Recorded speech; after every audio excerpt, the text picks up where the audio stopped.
Alors, on va essayer de définir un peu ce que c'est Kippour, même si tout le monde a déjà une idée. Et on va essayer d'expliquer aussi une idée intéressante, c'est pourquoi Kippour, c'est une journée de prière. Pourquoi, par exemple, à Kippour, on ne ferait pas autre chose que prier? Pourquoi on ne ferait pas des mitzvot pourquoi on n'étudierait pas la Torah tout Kippour, par exemple? Pourquoi on ne ferait pas du chesed? Non, on n'a pas le temps parce qu'on prie. Et pourquoi il a été décidé que Kippour, on fasse que prier? Donc, on va essayer d'expliquer cette idée-là. Et en même temps, on va voir qu'est-ce qu'il faut demander à Hachem. Il y a un verset dans Shir HaShirim qui dit la chose suivante. Le verset, il dit Tsenaur ena benot Yerushalayim, benot Sion bamelech Shelomo. Et le verset, il termine en disant Beyom chatunato ou Beyom simchat libo. Littéralement, le jour de son mariage et le jour de la joie de son cœur. Ok? La Gemara, sur ce verset, elle dit Yom chatunato ze matan Torah, Yom simchat libo ze Yom Kippour. Le mariage, c'est le jour du don de la Torah. La joie du cœur, c'est le jour de Kippour. Donc en fait, la Gemara explique que toute l'histoire de Shir HaShirim, qui est donc, quand on le lit sans rentrer dans les commentaires, on a l'impression que c'est l'histoire d'amour entre un homme et une femme.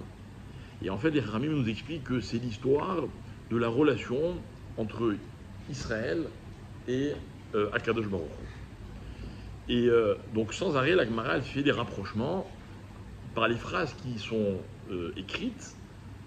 Comment là-bas on illustre la relation qui devrait ou qui existe entre Akadosh Baruch Hu et le peuple juif. Donc, le jour du don de la Torah, on l'appelle Chatunato, Chatuna, mariage. Okay, donc on est marié à Dieu depuis le jour du don de la Torah. Mais le jour de Simchat Libo, c'est le jour de Kippour. Quel rapport? Le rapport il est très simple. Le rapport c'est que le jour du don de la Torah, c'est le 6 Sivan, lorsque au mont Sinaï, Hachem il nous donne la Torah. 40 jours après, Moshe Rabbeinu descendu mont Sinaï avec les louchot, les tables de la loi. Elles sont brisées parce que les Juifs dansent autour du veau d'or. Et Moshe Rabbeinu va remonter au Har Sinaï, donc ou il va remonter une fois ou deux fois, c'est une discussion. Okay. Ce qui est certain, c'est que la dernière fois qu'il y monte, c'est le jour de Rosh Chodesh Elul, et il en redescend le jour de Yom Kippour, 40 jours après. Et ce jour-là, on reçoit les tables de la loi que l'on va garder. D'accord? Donc Kippour, dans l'histoire, la première chose qu'on sait de Kippour, c'est que c'est le jour définitif du don de la Torah. Ou plutôt, c'est le jour où on reçoit définitivement la Torah. Déjà, ça nous donne un peu une idée de ce que c'est ce jour-là. Donc, c'est un petit peu comme si Hachem, ce jour-là, il nous accorde une deuxième chance. Donc, avant qu'on nous parle de Teshuvah, etc., on a reçu les tables de la loi une première fois, on n'a pas été à la hauteur. On les reçoit une deuxième fois. Hachem nous offre une deuxième chance, donc qui s'appelle la Teshuvah. Et cette fois-ci, ça va être définitif. Donc, magnifique. Le jour de Kippour, c'est Yom Simchat Libo. Simchat Libo, vous comprenez que c'est la joie à son paroxysme. C'est la plus grande expression de joie qu'il peut y avoir chez un homme dans la vie. Simchat Libo, littéralement la joie du cœur. De celui qui est joyeux. D'accord? Sans doute que c'est aussi Hachem, mais aussi le peuple juif. Ok? Voilà. Après, la journée de Kippour, elle est... alors, on va parler de la journée de Kippour à l'époque où il y avait le Beth Amikdash, évidemment. Je vous rappelle que la journée de Kippour, c'est le plus grand jour de l'année, pas seulement de nos jours, mais aussi, et peut-être même surtout, à l'époque où il y avait le Beth Amikdash. Donc, il y avait une procédure qui durait mamash toute la journée, et le moment le plus important de Kippour, c'était le moment des fameux sacrifices, donc les fameux Seirim, les deux, comment on appelle ça, les deux boucs qu'on offrait comme korban. Alors là, La Torah nous raconte, et les Chachamim vont bien expliquer, notamment dans la Gemara, qu'il y avait deux séirim, deux boucs, qui étaient identiques. C'est-à-dire quoi identiques? Alors, il fallait qu'on les achète ensemble, il fallait qu'ils aient la même taille, il fallait qu'ils aient la même couleur, la même apparence, il fallait qu'ils aient le même poids, il fallait qu'ils soient identiques. Et on n'a aucun moyen de les distinguer. Ensuite, et tout ce que je vous dis, on va le lire pendant la prière de Moussaf de Yom Kippour. La prière de Moussaf, la Hamida de Moussaf, elle n'est pas spécialement longue. La Chazara, quand on lit la Hamida avec la communauté, le Tibour, elle est très très longue. C'est la prière la plus longue de l'année. Okay. La Hamida la plus longue de l'année, c'est laquelle? Moussaf de Rosh Hashanah. Ça finit pas. 3 fois on sonne le chauffard, etc. Mais la Chazara de Yom Kippour, elle est encore plus longue que la Hamida de toutes les Hamidot. Et notamment, on raconte tout ce qu'on appelle la Avoda du Kohen Gadol. Donc c'est ce jour-là que le Kohen Gadol, il va rentrer dans le Kodesh HaKodashim. C'est le jour le plus kadosh. L'homme qui était le plus kadosh, le Kohen Gadol, va rentrer dans l'endroit le plus kadosh du monde. D'accord? Donc c'est un très très grand moment. D'ailleurs, entre parenthèses, j'aime bien rappeler moi, lorsque le Kohen Gadol, donc l'homme le plus kadosh, le jour le plus kadosh, rentre dans le lieu le plus kadosh, il récite une prière. Vous savez quelle prière il récite? Non? Alors, il récite une prière dans laquelle il demande à ce qu'il y ait l'abondance, etc., et la pluie. Et là, il dit une phrase incroyable. Le Kohen Gadol, il dit, et n'écoute pas la prière, bravo, des Olche Drachim, vraiment des voyageurs de commerce, et fait tomber la pluie. C'est quoi l'histoire?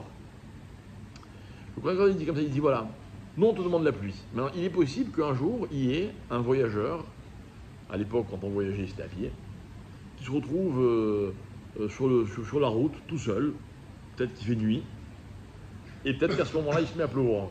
Et le gars, il est épuisé, il est dans le noir, il est tout seul, il a peur, les routes, il est dangereuses. Et comble de malchance, il se met à pleuvoir. Qu'est-ce qu'il va demander à Dieu? Au moins, arrête la pluie. Le Kohen Gadol dit non, n'écoute pas sa prière. Et tout le monde se demande quoi? Il faut autant de puissance. C'est-à-dire Kohen Gadol, Yom Kippour, Kodesh HaKodashim, pour contrer la prière de ces voyageurs de commerce. Et donc on apprend quelque chose d'extraordinaire.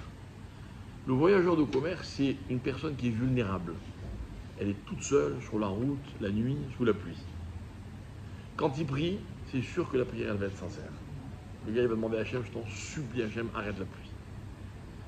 De là, on apprend qu'une prière sincère, elle est tellement forte que le seul moyen d'annuler cette prière, c'est tous les moyens dont on dispose. Kohen Gadol, Yom Kippour, Kodesh HaKodashim. C'est incroyable. Là, on apprend la force de la prière. D'accord? Alors, le Kohen Gadol, pourquoi il prie s'il y a le malheureux, l'autre, il est... Ouais, mais un individu, il ne peut pas prier pour que la pluie ne tombe pas et qu'à cause de ça, le monde entier manque de pluie. D'accord? Bien. Maintenant, dans cette avoda-là, il y a un moment qui est vraiment un moment... je vous recommande, hein, je dis toujours, si vous pouvez avoir un livre, ceux qui ne comprennent pas l'hébreu, un livre dans lequel vous pouvez suivre et comprendre ce qui se passe. C'est pas le même Kippour. Hein? Non, même ceux qui comprennent, moi, ce que je souhaite, ce que je conseille, ce qui est encore mieux, c'est avant la prière de Kippour. Nous, en général, le soir de Kippour, quand on finit la prière, il est relativement tôt. Ok? On fait une petite étude et on prépare tout ce passage-là, comment se passer à travers la Mishnah de Yoma, comment se passer tout le service du Kohen Gadol ce jour-là, etc. Et du coup, quand on arrive dans la Mida de Moussaf, on la sent pas la Mida. On a l'impression que c'est un livre d'histoire, mais après, en plus, il y a des très belles phrases dans la prière, bref. Et on voit comment le Kohen Gadol, d'abord, il se préparait, comment il commençait sa journée, et puis après, comment il fait son service. Donc, on arrive au moment des deux séirim, qui sont vraiment les sacrifices, les corbanotes de Yom Kippour. Donc, les deux sont face à l'homme, face au Kohen Gadol, ok. Et il y a une espèce d'urne, une boîte, dans laquelle il y a deux petits panonceaux, comme ça, des petites plaques. Et sur l'un, il y a marqué Kodesh Lachem, et sur l'autre, il y a marqué La Azazel. Ok? Donc le Kohen Gadol, il en a un à droite, un à gauche. Ok? Alors, je ne me rappelle plus très bien. Vous verrez à Kippour si vous lisez bien.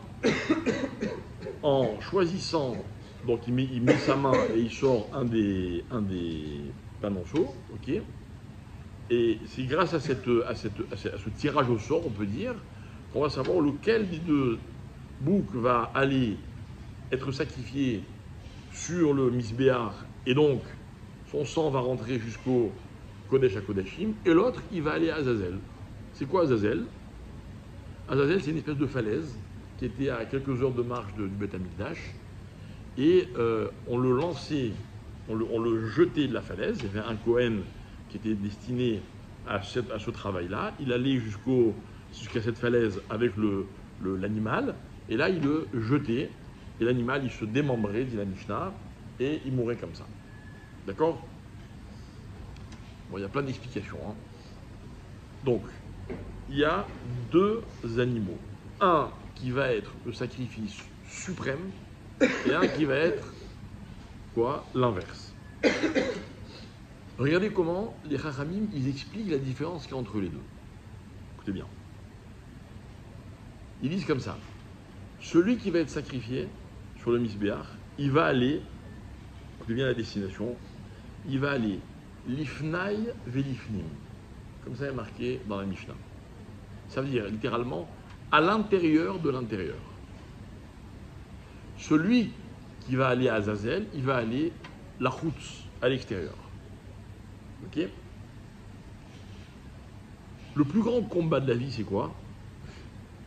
Le plus grand combat de la vie, c'est entre l'ifnaï et l'ifnim, l'intérieur de l'intérieur, et bachutz, l'extérieur. Il y a deux animaux identiques. Les Rami vont dire pourquoi ils sont identiques. Ils sont identiques parce que, comme ça il explique le Maharal, il dit parce qu'en fait, ils sont les deux faces d'une même pièce. Vous voyez? Vous avez une pièce pile ou face? D'accord? C'est la même pièce. L'homme, il est comme une pièce, avec une face pile et une face face et une face pile. D'accord? C'est-à-dire qu'on on a tous un lifnaï velifnim et on a tous un lachutz. On a tous une intériorité qui sans doute est exemplaire, c'est-à-dire des vraies ambitions, des vraies volontés.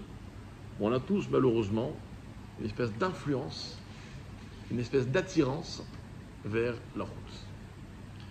Et le moment de Kippour, c'est le moment où on est obligé de départager. Quand vous allez vous retrouver seul face à Hachem à Kippour, même si autour de vous il y a plein de gens qui récitent la même prière. Ce qu'Hachem il attend de nous, c'est qu'on décide quelle est la face dominante. L'ifnaï velifnim ou alors la route. Et le lifnaï velifnim, c'est le côté de l'homme qui va le mener jusqu'à l'endroit le plus kadosh du monde, où physiquement l'homme ne peut pas rentrer. Il ne peut pas rentrer là-bas l'homme. Mais il envoie une partie de lui à travers ce korban. Ce korban, il appartenait à personne, il appartenait à tout le peuple juif. Mais malheureusement, il y a une phase dont on veut se débarrasser, et ça, la procédure symbolique de Azazel, c'est qu'on se débarrasse de ce côté extérieur, malheureusement, qui fait partie de nous. Maintenant, j'ai entendu un cours de mon père, à la Vachalom, dans lequel il explique et il dit en fait à Kippour, on est pardonné de tout. Et comment on est pardonné? Vous savez, toute faute nécessite une réparation. Malheureusement, aucun acte n'est gratuit dans la vie. C'est-à-dire, tout acte a des conséquences. C'est à la fois rassurant et à la fois angoissant. Ok? Par exemple, des fois, vous faites du bien, personne ne s'en rend compte, personne même ne le sait. Des fois même, ce bien n'est qu'une intention mais on est sincère. Personne ne l'apprécie parce que ça ne se voit pas. Hachem, lui, sait. Et Hachem, il récompense pour ça aussi. Mais le contraire est aussi vrai. Maintenant, il est écrit dans beaucoup de textes que les épreuves, elles sont une capara. Ok? Maintenant, vous connaissez des gens qui sont éprouvés?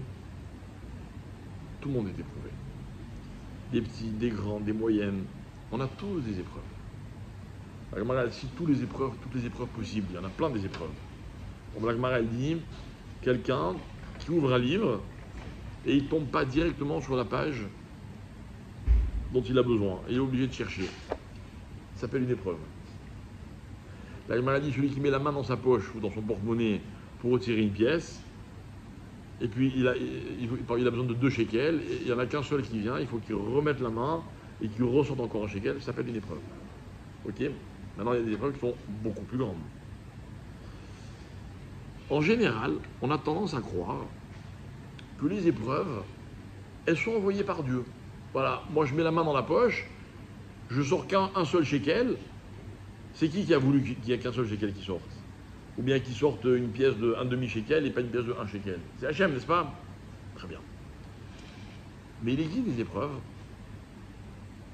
qui ne sont pas le fait d'Akadosh Baruch Hu, qui sont le fait de la personne elle-même. Hein? Voilà. Par exemple, quelqu'un, imaginons, alors l'exemple que j'ai entendu qui se trouve intéressant, quelqu'un qui fume. Il fume et malheureusement, à cause de ça, il a des problèmes de santé. Il est responsable ou il n'est pas responsable? Responsable.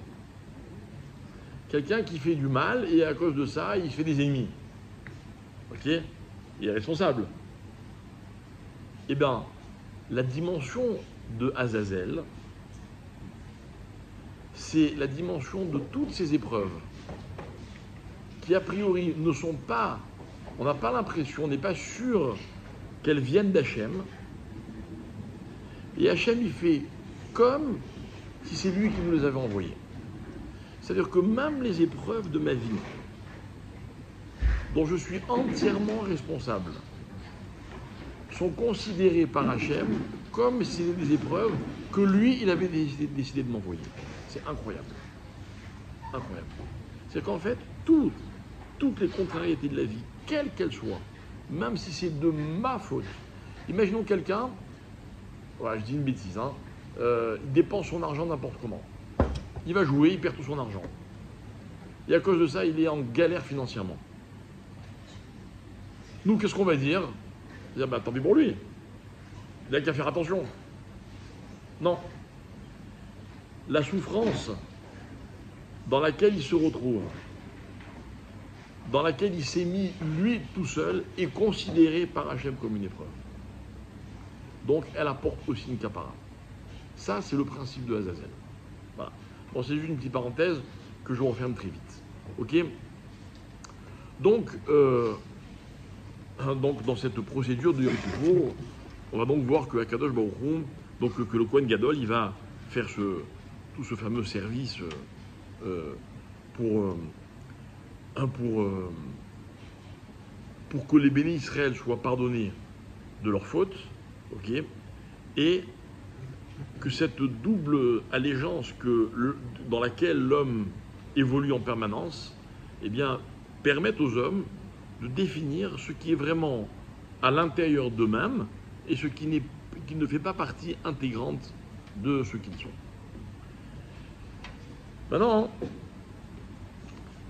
revenons donc à cette date de Yom Kippour, jour dans lequel la Torah a été donnée de façon définitive, puisque c'était donc la seconde fois que l'on recevait les Luchot.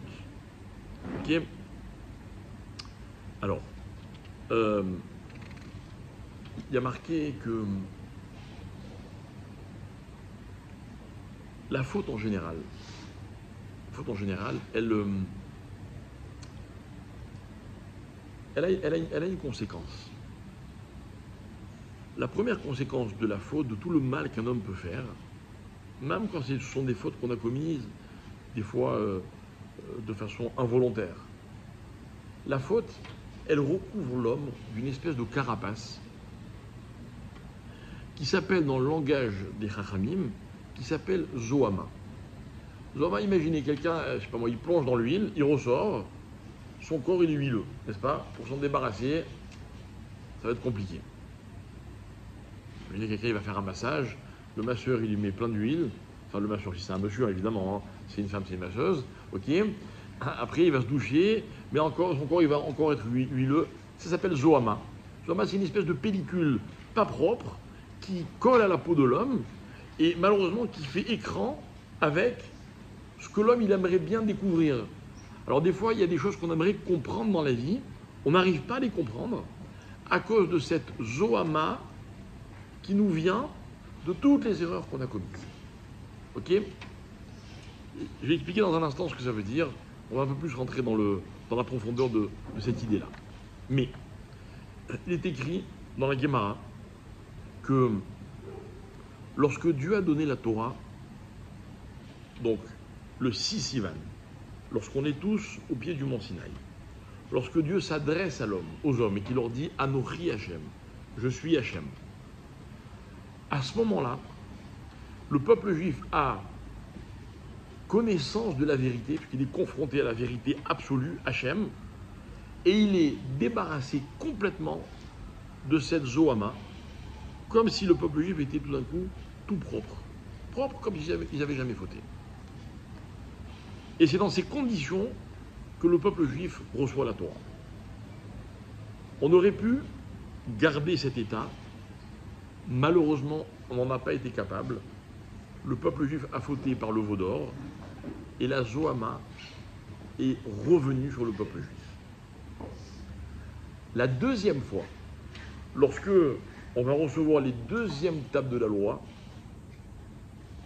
on va les recevoir dans l'état de Zohama. Alors, j'explique ce que je veux dire. Voilà, ce soir, on est dans un cours de Torah. On va essayer de comprendre des paroles de Torah, une idée qu'on va essayer de partager ensemble. Alors peut-être que les uns et les autres, on a aujourd'hui fait des choses qui vont faire écran entre la vérité que la Torah nous propose et nous. D'accord? En venant au cours ce soir, vous n'êtes pas débarrassé de toutes vos avérotes, n'est-ce pas? En tout cas, moi non. Ok? Ça, c'est la Torah des deuxièmes tables de la loi. C'est-à-dire c'est une Torah que l'homme doit essayer d'intégrer malgré sa situation, d'accord, dans la situation de celui qui va vers Dieu avec ses fautes. Ok? Ce n'est pas la Torah des premières tables de la loi qu'on n'a d'ailleurs pas réussi à garder. Vous me suivez? Ouais. Elle est plus difficile d'accès. Ok? Voilà. Imaginons que dans cette salle, il y a des égoïstes. Et que je parle de générosité. L'égoïste, il a du mal à comprendre la valeur absolue de ce qui s'appelle la générosité. Il va comprendre la générosité à travers ses défauts, notamment à travers son égoïsme. Si je parle d'humilité et qu'il y a parmi nous des orgueilleux, ils ne vont pas comprendre de la même manière que ceux qui ne sont pas du tout orgueilleux, si ça existe. Si je parle de colère, les coléreux vont comprendre beaucoup moins que ceux qui sont pacifiques. D'accord?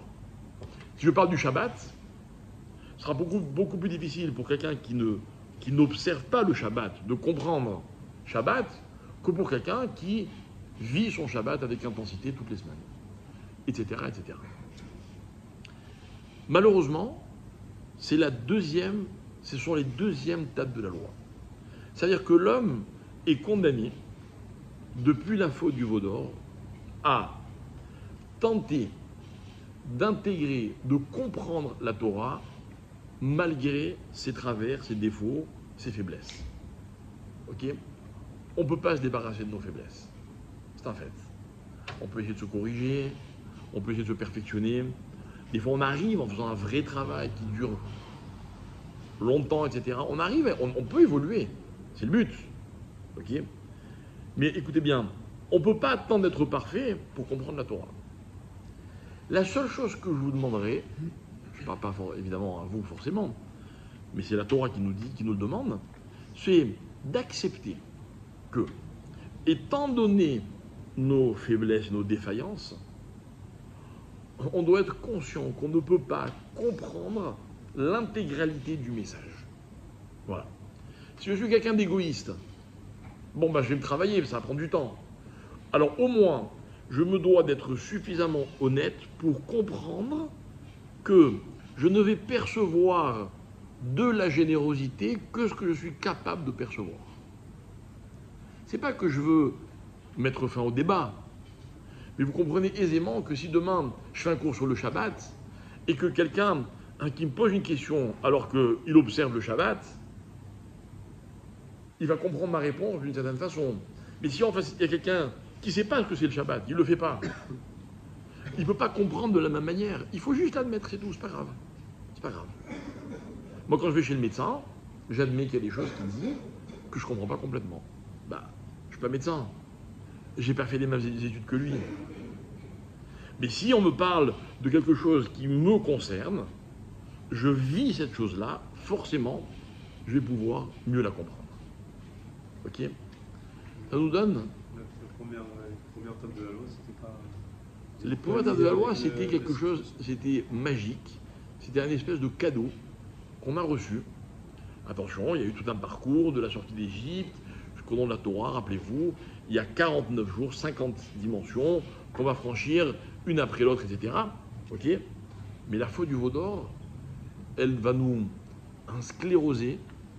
Je ne dis pas de façon définitive, mais on n'en est pas complètement guéri. Ok? On n'en est pas guéri, pourquoi? Pourquoi? Alors, je vais essayer de donner une petite explication à travers, par exemple, deux histoires que la Gemara nous raconte. Une dans la Gemara et une dans le Midrash. La Gemara nous raconte l'histoire d'un homme que vous connaissez peut-être. Cet homme, il s'appelait Elazar ben Dourdaya.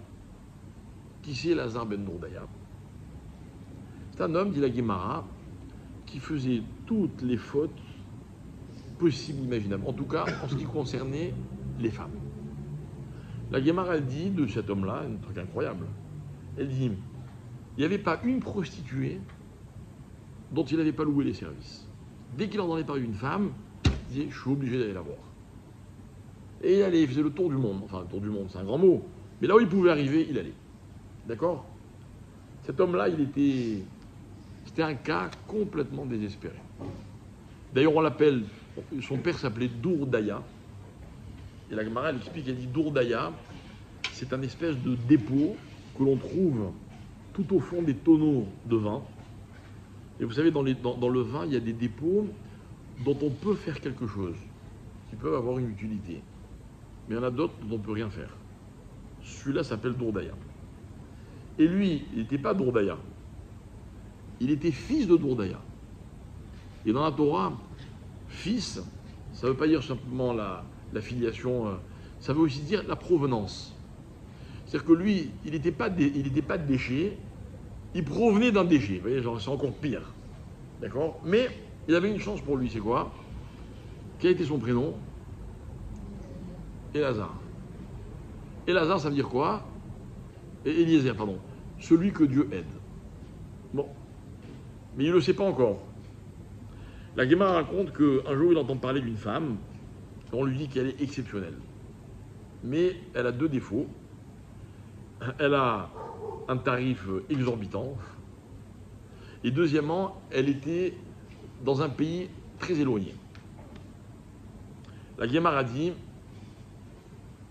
il n'a pas pu résister.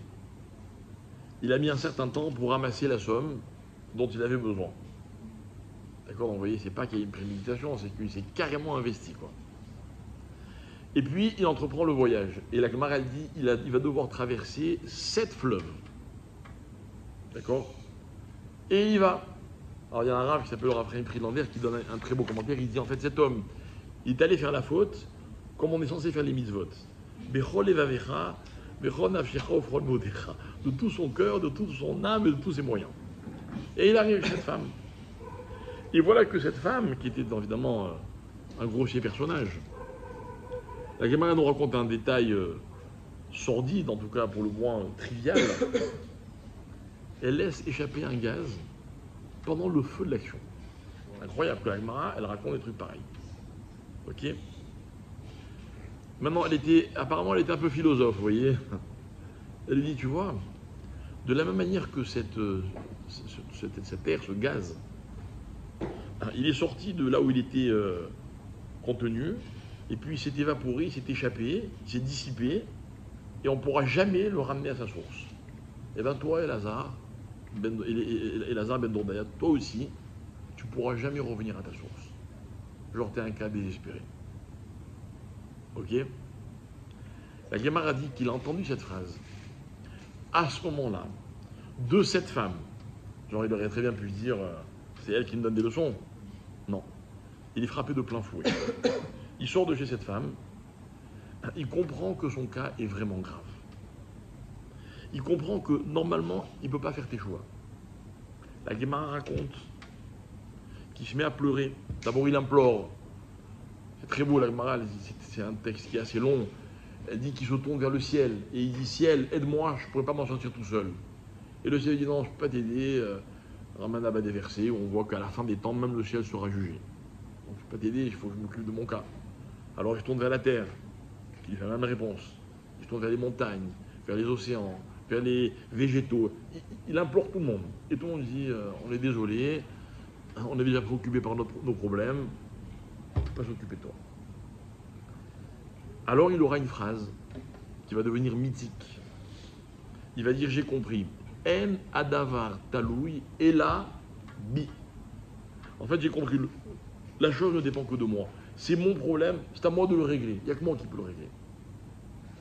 La Gemara dit qu'il pose sa tête entre ses genoux, la position du fœtus. Il se met à pleurer. Et il pleure. Et il pleure. Et il ne s'arrête pas de pleurer. Et il pleure tellement qu'il va mourir de pleurs. Et il meurt. Et au moment où il meurt, la Gemara dit, Yatzta bat kol ve'amra, une voix céleste a déclaré, Rabbi Elazar ben Dourdaya mezouman lechaya olamaba. Rabbi Elazar ben Dourdaya est accueilli dans le monde futur. C'est incroyable. Il s'est passé quoi? Il s'est passé qu'il a regretté. Vous savez, dans la vie, quand on regrette quelque chose, je ne peux pas imaginer quelqu'un, je ne sais pas moi, il enfonce une aile de sa voiture sur un poteau dans un parking. D'accord, il dit, oh, si c'est la voiture de ses parents, il va dire, je vais me faire tuer. Si sa voiture, il va me dire, ça va encore me coûter une fortune. La voiture va être immobilisée au garage.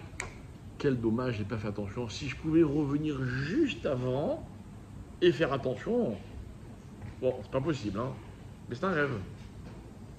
Dans la vie, quand on commet une erreur, c'est quoi le rêve? C'est quoi le regret?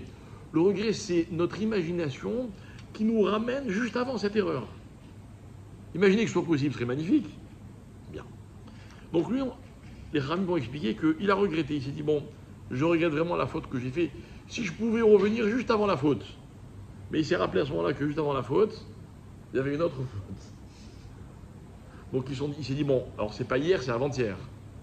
Et puis j'ai rappelé qu'avant-hier, c'était pareil. Et avant-avant-hier, et une semaine avant, et un mois, et un an, et 10 ans, et 20 ans, et toute sa vie. Et donc il est revenu jusqu'au moment de sa naissance, position du fœtus.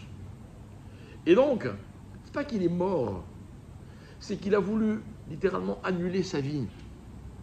Il a voulu revenir au seul moment où les choses pouvaient encore s'arranger, c'était juste avant qu'il vienne au monde. Et apparemment, cette sincérité dans la Teshuvah lui a ouvert les portes du Gan Eden, du monde futur. La Gemara continue, elle dit Bacha Rabbi.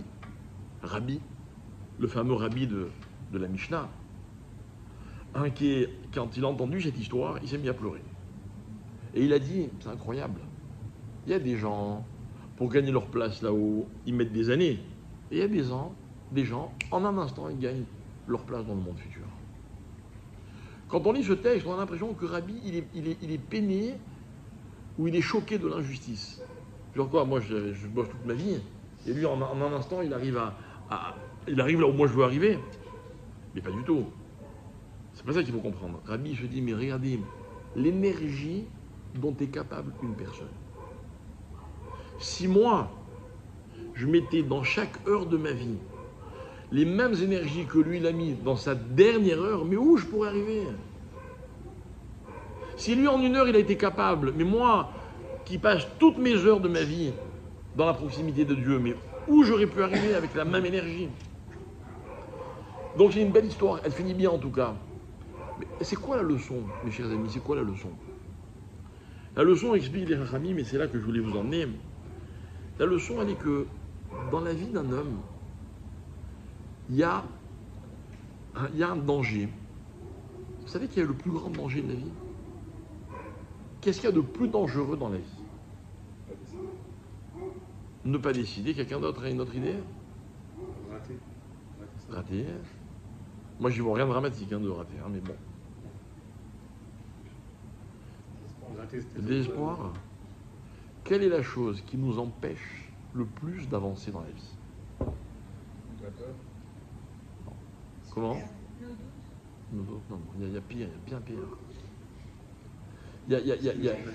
Il y a quelque chose qui est pire que le doute, parce qu'il enlève le doute. Pire que la peur, parce que c'est plus fort que la peur. Pire que les erreurs, parce que c'est plus fort que les erreurs. L'entêtement. C'est une chose qui aplanit tout ce que vous m'avez dit. Non. On est têtu dans quelque chose, on... Presque, tu brûles. Le déni. Non. Regret. Oui. Comment? L'absence de bonheur. Si c'était aussi compliqué que ce que vous dites, on aurait une bonne excuse. Dans ce que je vais vous dire, malheureusement, en français, ça s'appelle l'habitude. Et ouais. Les habitudes, c'est dramatique. J'écoute un cours de Torah, imaginons que le cours il soit magistral, il me transporte, il m'ouvre des perspectives, ça y est, je suis plus le même après le cours. Ok? Combien de temps ça va durer? Combien de temps dure Kippour pour vous? Je ne parle pas la journée de Kippour, je parle l'effet de Kippour. La réponse, jusqu'à ce que les habitudes reprennent le dessus. C'est dramatique, les habitudes. Et cet homme, il vivait avec des habitudes. Ces habitudes, c'était des fautes. Regardez, c'est même pas la faute qui est grave. C'est pas les peurs, c'est pas les doutes, c'est pas le Yetzirara, c'est pas tout ce que vous avez pu me dire. Non. Ce qui est grave, c'est l'habitude. Quand je suis habitué à quelque chose, c'est tellement dur de changer. Tellement dur. On a parlé du Shabbat. Faites un sondage autour de vous. Tous les gens qui ont du mal à observer le Shabbat, ils vont vous dire « je ne peux pas à cause de ceci, je ne peux pas à cause de cela ». C'est pas vrai. Le seul problème, c'est les habitudes. Si maintenant moi je viens, admettons, je vous donne une halakha que personne ne met en application ici, admettons, hein, j'aurais des idées, mais ce n'est pas le but. Et je suis sûr que ce serait dur, et vous discuteriez avec moi, et vous me demanderez, mais est-ce que c'est tellement grave, est-ce que c'est tellement important, est-ce qu'il vaut mieux pas commencer par autre chose? On pourrait partir dans des discussions qui peuvent d'ailleurs être fort intéressantes. Mais en vérité, au fond, vous savez qu'il y a le problème. Le problème, c'est que l'homme, il n'aime pas changer ses habitudes. Il n'y a pas plus rassurant que les habitudes. Et en même temps, rien ne limite une personne plus que ses habitudes. Dans les deux sens. Et voilà que cet homme, il va opérer une fracture nette avec ses habitudes. Il va essayer de revenir en arrière. Parce que c'est vrai, vous voulez changer une habitude, mes chers amis, c'est possible, hein? Il faut faire un vrai retour en arrière. Il faut essayer de déraciner le moment où cette habitude-là, cette posture à laquelle on s'est installé, quand est-ce qu'elle a pris racine? Quand est-ce qu'elle est devenue habitude? C'est très dur. Très, très dur. À Kippour, aucun doute que tout le monde est d'excellente volonté. Soit d'excellente volonté, mais les habitudes sont plus fortes. Sont plus fortes. Cet homme, il a cassé ses habitudes. Il y a une autre histoire qu'on raconte qui ressemble beaucoup à celle-là. C'était un homme qui s'appelait Yossi Ben Yoézer. C'est raconté dans le Midrash, dans le Yalkut. Yossi Ben Yoézer, c'était à l'époque où les Romains avaient interdit l'étude de la Torah et la pratique des mitzvot. Et Yossi Ben Yoézer, comme beaucoup, comme Rabbi Akiba, comme tant d'autres, il a bravé cette interdiction et malheureusement il s'est fait attraper. Et voilà qu'on est venu l'arrêter un Shabbat. Et il a été condamné à mort sans autre forme de procès. Et on le transporte jusqu'à l'échafaud et on le met sur un cheval. Et vous savez qu'il est rigoureusement interdit de monter à cheval le jour de Shabbat. Donc il est installé sur un cheval pendant Shabbat, entouré de gardes dont on comprend vite les intentions. Et voilà qu'en chemin, il croise son neveu qui était le fils de sa sœur, et qui n'était donc pas un juif pratiquant. Et apparemment, ils avaient l'habitude de s'affronter verbalement pour chacun essayer de prouver à l'autre qui a raison. Alors son neveu le croise et il le voit sur un cheval le jour du Shabbat, et il lui dit il est beau le cheval que t'as réservé ton maître, mais le mien est beaucoup plus beau. On imagine sa monture, sa fière monture harnachée, alors que l'autre il était sur un cheval qui l'amenait à la potence pour l'échafaud. Alors le rabbi qui n'avait jamais désespéré de son neveu, il lui répond, il lui dit si c'est ça le cheval, en montrant celui de son neveu, que Dieu réserve pour ceux qui ne font pas sa volonté, alors imagine quel cheval il réserve à ceux qui ont fait sa volonté. Alors toi tu crois que tu profites de la vie, tu as toutes les jouissances que tu veux, mais imagine ce que Dieu me réserve comme récompense. Alors le neveu qui ne se laisse pas faire, il lui dit, mais y a-t-il un homme qui a plus respecté la parole de Dieu et regarde le cheval qui t'a réservé, genre tu dis des bêtises quoi. Alors il lui dit comme ça, si c'est ça le cheval, en montrant le sien, que Dieu réserve à ceux qui observent sa volonté, alors quel cheval réserve-t-il à ceux qui ne respectent pas sa volonté? Et le Midrash raconte qu'il a été frappé de plein fouet, qu'il est parti au galop, et qu'en fait il est monté sur une falaise, et il s'est donné la mort en se transperçant par une épée, en se jetant de la falaise, il s'est donné toutes les morts qu'on peut donner d'après la Torah, etc., et il est mort. Et voilà que pendant ce temps, Yossi Ben Yoézer, donc le rabbi, poursuit son chemin vers le lieu de son exécution, et il s'assoupit. Et voilà que dans son sommeil, il aperçoit, dans un songe, le cercueil de son neveu qui est en train de monter vers le ciel. Et il se réveille et il se dit, il m'a devancé dans le Olam Haba de quelques instants.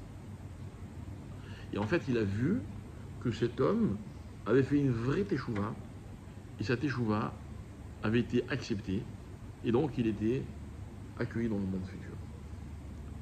Pareil. Il avait des habitudes dont il n'arrivait pas à se défaire. Il y a eu un choc. Qu'est-ce qui a provoqué ce choc? Je ne sais pas. Et essayer de tenir le même langage à quelqu'un qui aurait la même discussion avec vous, je ne suis pas sûr que ça fonctionne. Lui, ça a fonctionné. Et cet homme, il a cassé net la chaîne de ses habitudes. Et donc, il a fait teshuva. Et voyez, mes chers amis, c'est la chose la plus difficile à faire. La plus difficile à faire. Alors moi, j'ai la solution. Parce que énoncer les problèmes, c'est facile, mais ça vaut la peine que si on a des solutions à proposer, n'est-ce pas? La solution, c'est Kippour. Ok? Mais avant d'arriver à Kippour, je voudrais faire encore un petit détour. Un petit détour qui est le suivant. Il y a marqué dans un verset qui est très connu, dans le prophète Isaïe, Le verset dit comme ça. Il dit bon,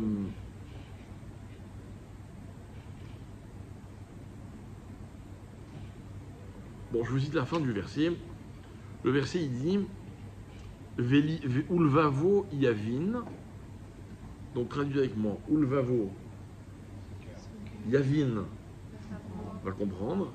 Veshav, il reviendra. Vera falo et il guérira. Ok? Donc, on va dire comme ça que la teshuva, elle amène une certaine guérison, une guérison de l'âme. Ok, très bien. Mais l'étape d'avant la teshuva, c'est quoi? Ulvavo yavin. Et son cœur va comprendre. De là, nous mettre à apprendre quelque chose d'intéressant. Ok? C'est que pour pouvoir faire teshuva, il y a une condition sine qua non, c'est quoi? Comprendre. Et pour comprendre quelle est la condition, il faut être intelligent. D'accord? Regardez. Pas sorcier, hein? On le dit tous les jours.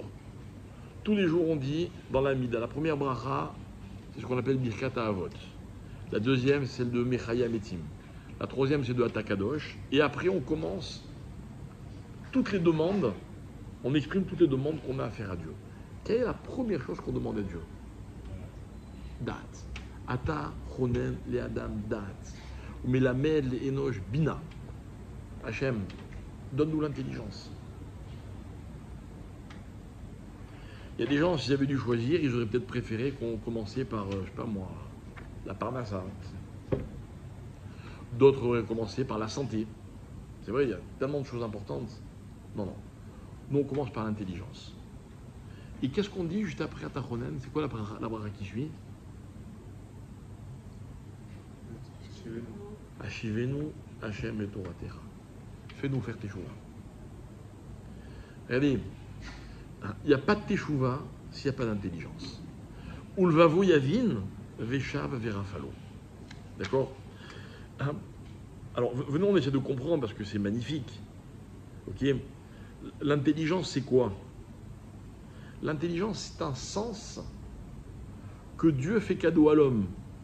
C'est vrai qu'il y a des gens à qui Dieu a donné plus d'intelligence que d'autres, peut-être, je ne sais pas. Il y a plusieurs formes d'intelligence. L'intelligence, on dit que c'est le résultat de ce que le père donne et la mère donne. Ok? Chorma, bina, alors ça donne date. Qu'un enfant, si vous voulez que vos enfants aient tout le date possible, ok, toute l'intelligence possible, il faut que les enfants ils grandissent, ils évoluent dans un cadre dans lequel il y a un père et une mère. C'est très important.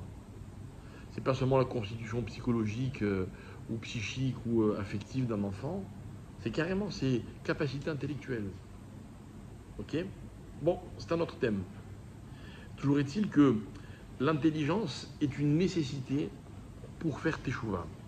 On ne peut pas faire teshuva sans intelligence. Ok? Alors on prie pour l'intelligence.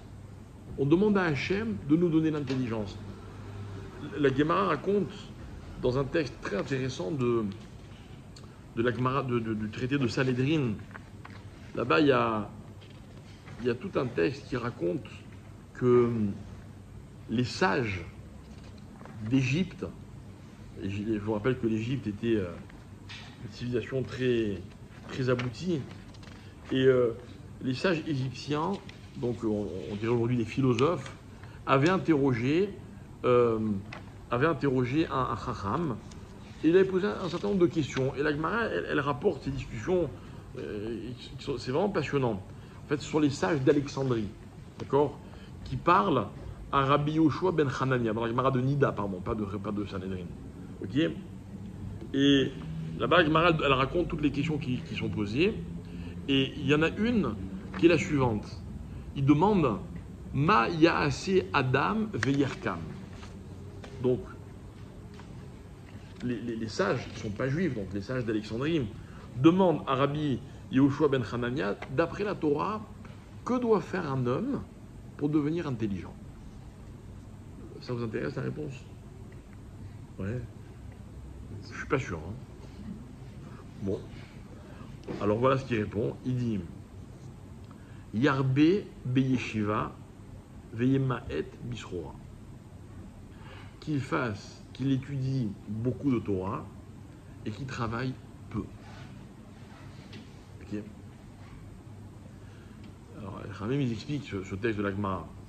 Il dit en fait, c'est quoi le travail dans la vie? Le travail, c'est tout ce qu'un homme fait pour sa subsistance, pour exister, quoi. Vous voyez? Quand on dit travail, c'est pas seulement le business pour gagner de l'argent.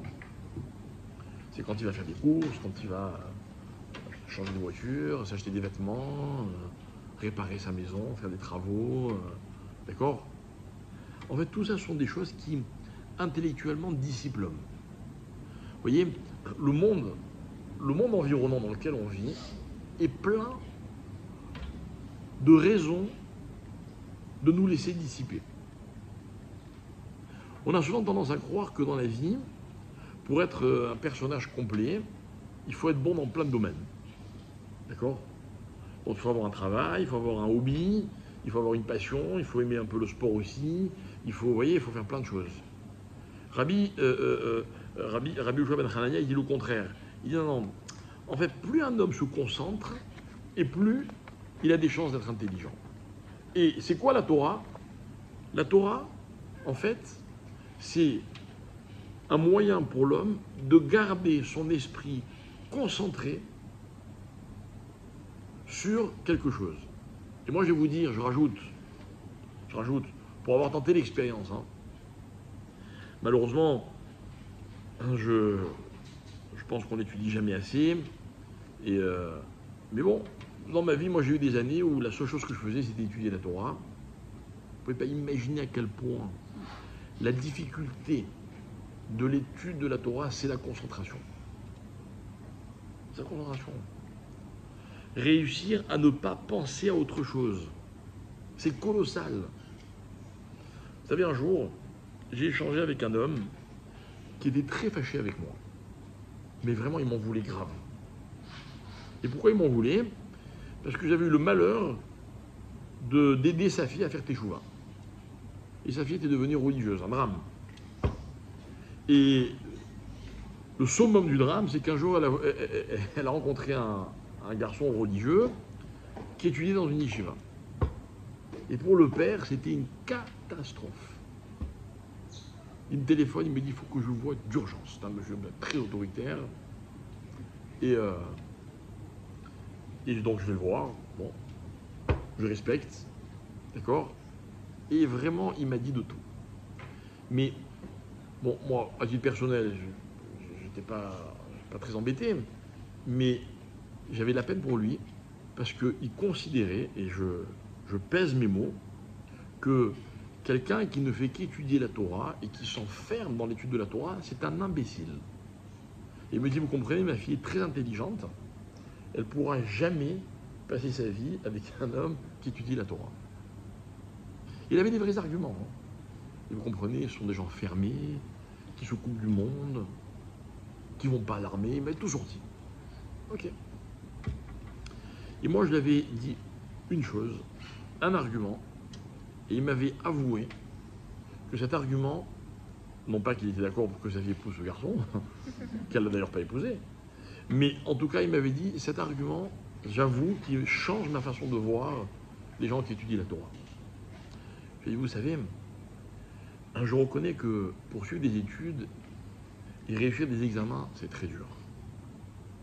Je reconnais qu'un soldat qui va à l'armée, c'est très dur, et physiquement, et moralement, je reconnais tout ça. Je lui dis, mais vous n'avez jamais pensé à la force de caractère qu'il faut à un jeune homme, de l'âge de 15 ans à, on va dire, 20, 22, 23, de se couper du monde. Ça veut dire de décider, de se priver, parce que le monde, il est tellement beau et tellement attirant que c'est une véritable privation. Vous savez, quand on est dans une yeshiva et qu'on a 18 ans ou 20 ans, on a le même fonctionnement que tous les autres jeunes du monde. avec les mêmes pulsions, les mêmes natures, etc., etc. De faire abstraction de tout ça, de se priver de tout ça, et de rester assis sur une chaise des 10 et des 12 heures par jour pour étudier une Torah qui souvent n'a rien de concret. Je dis, mais vous vous rendez compte de la force qu'ils font? Et vous appelez ça des imbéciles? Mais vous ne vous rendez pas compte que ce sont des gens exceptionnels. D'accord ou pas, c'est la liberté de tout le monde. Mais vous vous rendez compte? Et c'était ça l'intelligence. Et si l'intelligence n'était pas des diplômes, ou bien de ce qu'un homme est capable de gagner comme argent, ou de briller en société, mais d'être capable de se concentrer. Regardez les Juifs que nous sommes à Kippour. Combien de temps dure Kippour? Le temps qu'on arrive à se concentrer. Et dès qu'on se concentre, qu'est-ce qui se passe? On se déconcentre, qu'est-ce qui se passe? Les habitudes reviennent au galop.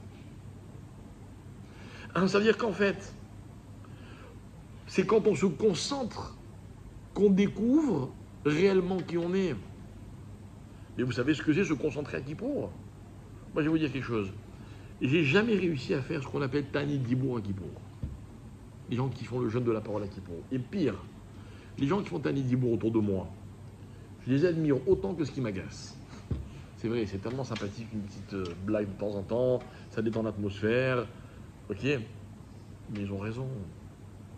Ils restent concentrés. Et quand on reste concentré, on se découvre. On se rend compte de quoi on est capable.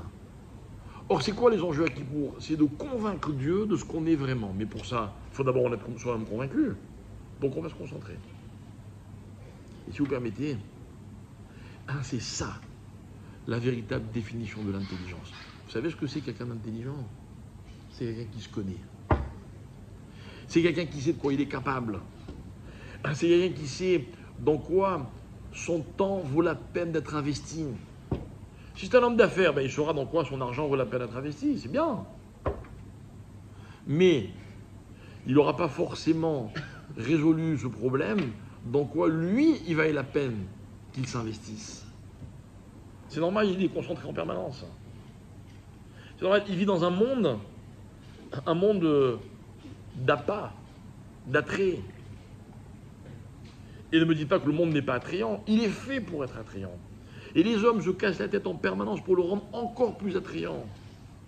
Et vous savez, là je m'adresse un peu aux plus jeunes, mais on a créé une technologie aujourd'hui dont le plus grand drame, et il y en a beaucoup, mais le pire de tout, vous savez ce que c'est? C'est qu'il empêche tous les utilisateurs de se concentrer. Il nous déconcentre en permanence.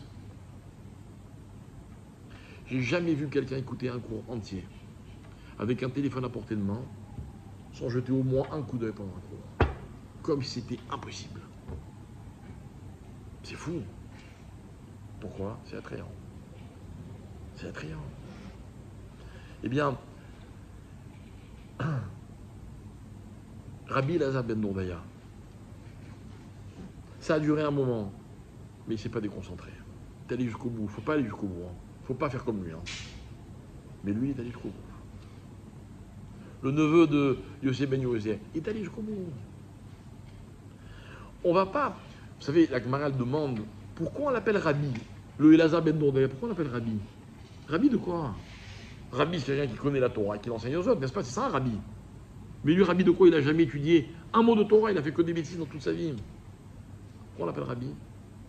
Parce que ça va devenir le maître de la Teshuvah. Parce que sa Teshuvah, elle va servir d'exemple pour toutes les générations à venir. Non pas qu'on veut faire comme lui. Jamais aucun rabbin ne dira « faites comme cet homme-là et mourrez de Teshuvah », pas du tout.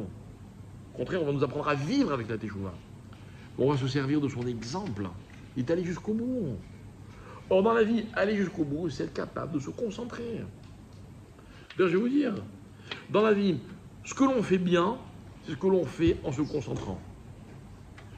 Bien conduire, c'est être capable de se concentrer pendant qu'on conduit. Sinon, on ne peut pas bien conduire. Bien parler, c'est quand on se concentre sur ce qu'on dit.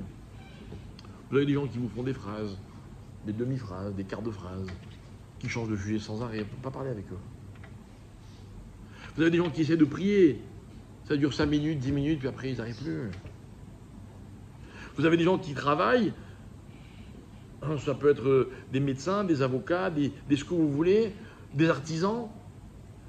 Ils réussissent parce que quand ils travaillent, ils font que ça, ils se concentrent.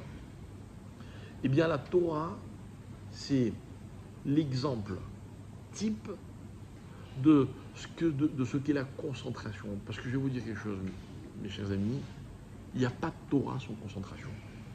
Il n'y a pas. Je donne des cours de Torah depuis un certain nombre d'années. J'ai vu défiler pas mal de monde. Je peux vous dire, pendant un cours, si j'observe, en général, je n'observe pas.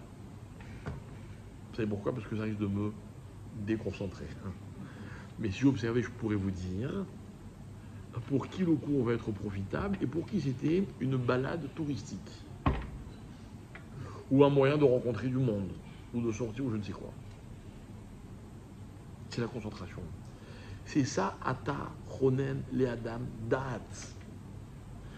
L'enjeu de Kippour, c'est quoi? C'est de se définir, mais après de rester dans cette cohérence. Mais pour ça, il faut rester concentré. Et pour ça, à la fin de Kippour, il faudrait qu'on arrive à garder le plus longtemps Kippour en nous, en essayant le plus longtemps possible de ne pas se déconcentrer de Kippour. Qu'est-ce qu'elle dit là? Elle dit, vous savez ce qu'il est bien de faire après Kippour? Encore des mitzvot. Allez, construisez vos soukas. Allez, achetez votre loulave. Pourquoi ça va? Il n'y a pas le feu. Surtout là, cette année, on a 5 jours devant nous. Non. Restez dans Kippour. Restez concentrés. Bon, c'est fini Kippour. Il faut bien qu'on aille manger. Mais si on pouvait garder cette concentration, c'est ça la teshuva. C'est ça. Maintenant, je comprends pourquoi à Kippour, les Chachamim ont décidé qu'il fallait prier. J'ai 2 explications. 2, pas une, 2. La première, c'est qu'il faut rester concentré. On ne peut pas demander à tout le monde d'étudier pendant 24 heures, c'est impossible. Mais prier, tout le monde en est capable. Il faut juste réaliser des enjeux. Et la deuxième raison, c'est quoi? Vous savez quoi? Il faut prier et demander à Dieu de nous aider à être intelligents. Parce que tout à l'heure, les sages de Alexandrie ont entendu la réponse de Rabbi Yoshua ben Hanania. Mais ils lui ont posé une deuxième question. Ils lui ont dit, tu sais, beaucoup ont essayé, ça n'a pas fonctionné. Alors on ne sait pas très bien s'ils ont étudié, ils ne sont pas devenus intelligents, ou s'ils ont essayé d'étudier, ils n'ont pas réussi. Alors il leur a dit, vous avez raison, des fois ça ne marche pas. Vous savez ce qu'il faut faire dans ces cas-là? Yevakesh rachamim mimi she'achokma shelo. Alors il faut demander à Dieu. Il faut demander à celui à qui appartient l'intelligence de nous en faire profiter. Et oui, c'est Dieu qui donne tout, même l'intelligence.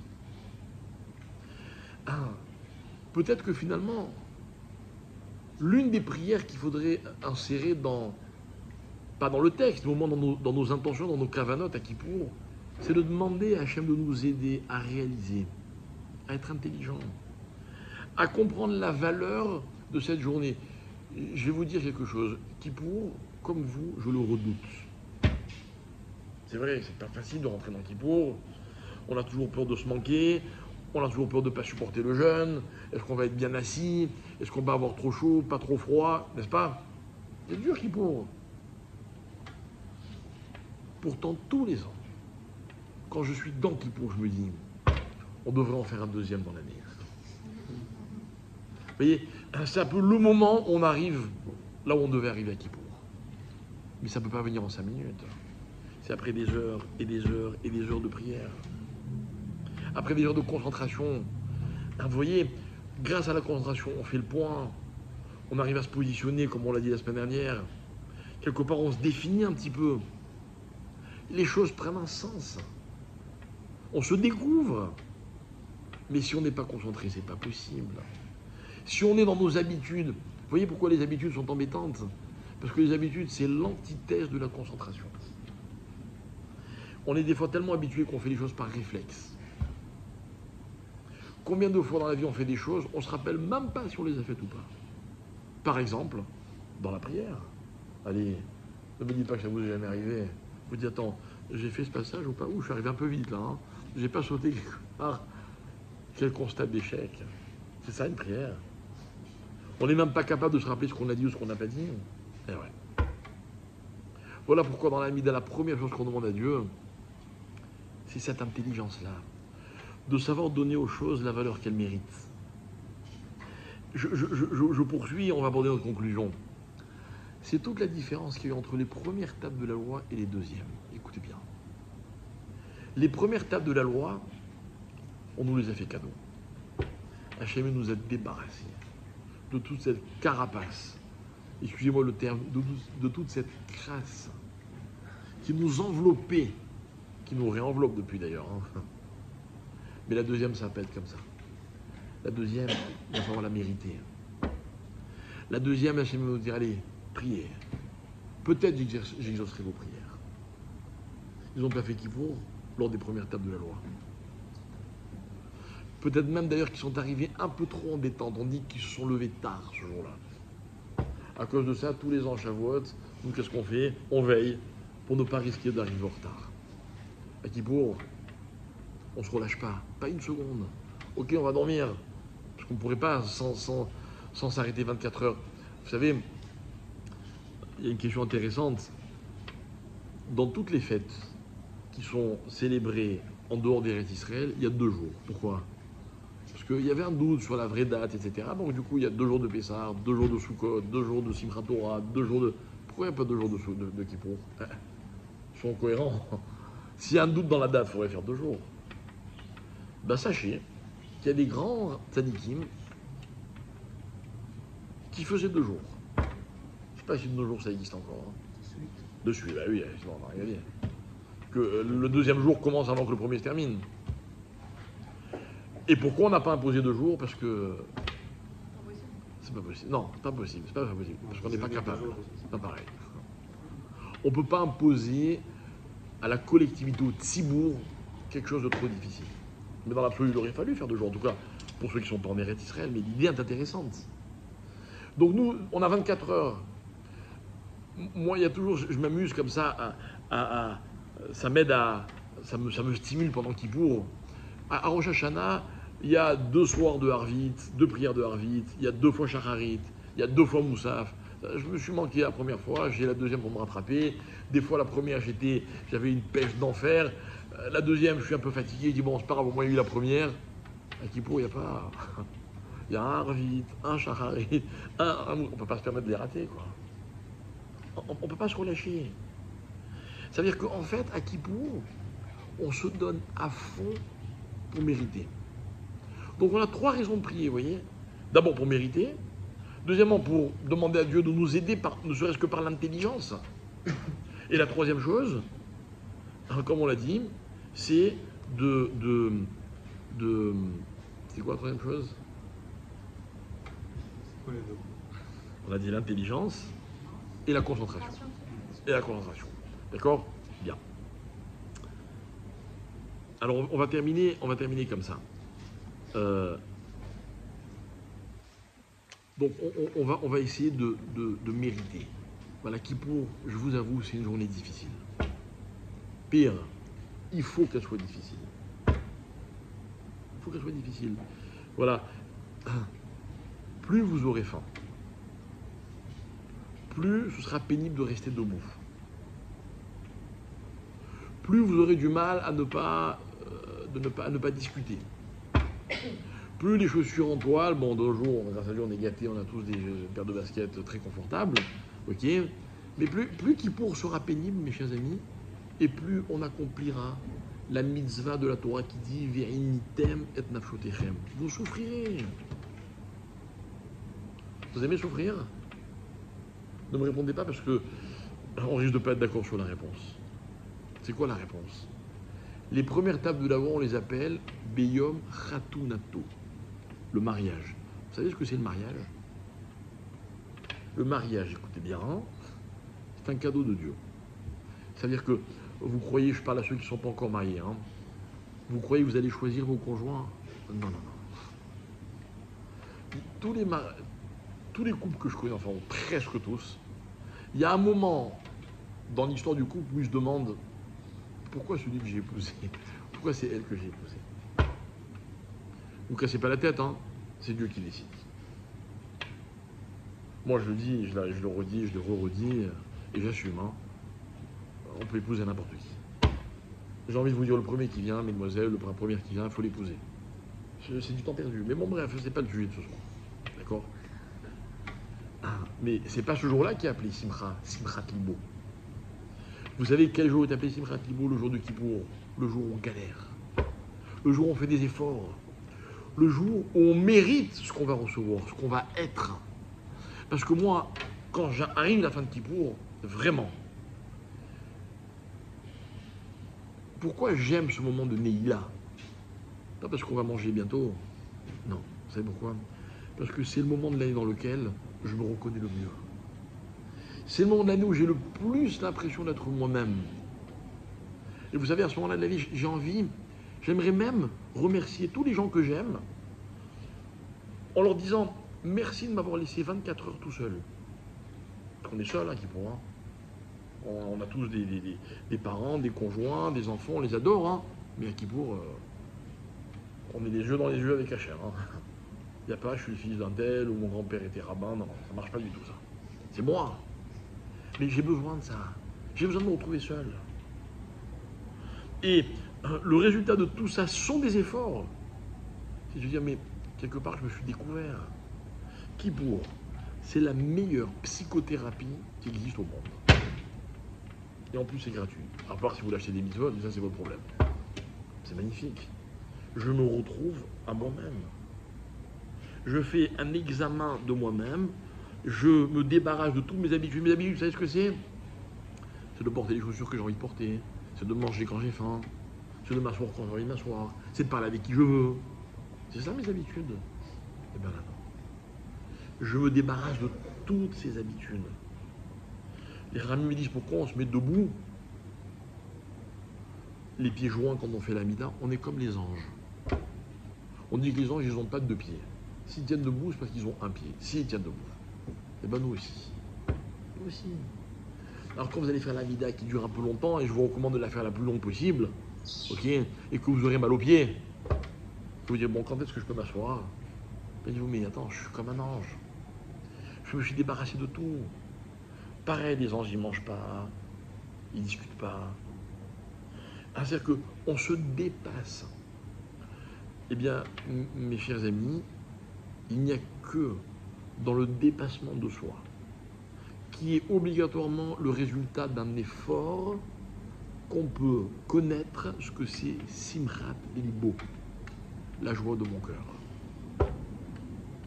Dans la vie, il y a beaucoup de choses que vous aimez peut-être, auxquelles vous êtes attachés.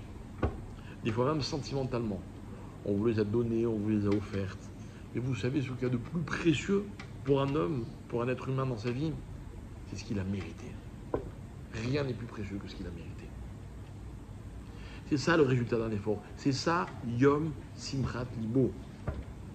À Kippour, en fait, le résultat de Kippour, c'est la plus grande joie qu'un homme peut ressentir dans sa vie. C'est fou.